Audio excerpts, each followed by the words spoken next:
الاستعانة بالله. امال احنا كنا بنعمل ايه؟ لا، دي خطوات. الاستعانة عبادة لوحدها وعلمناها، وترجعوا لحلقة الاستعانة.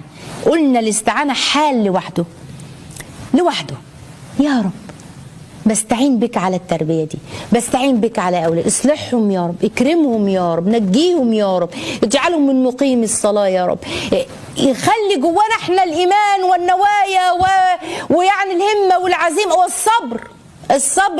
الصبر عليهم، واصطبر عليها، مش بس الصلاة، لكل حالهم إيماني وعقدي وسلوكي عشان يطلعوا صالحين. أدعو الله سبحانه وتعالى يكرمنا وإياكم، ويكرم أولادنا وإياكم يا رب، ويجعلهم صالحين، اللهم أمين. الدعاء سلاح، اوعى تغفل عنه لأبنائك أبدا. بصوا الآيات: ربنا تقبل منا إنك أنت السميع العليم، ربنا واجعلنا مسلمين لك ومن ذريتنا أمة مسلمة لك، وأرنا مناسكنا وتب علينا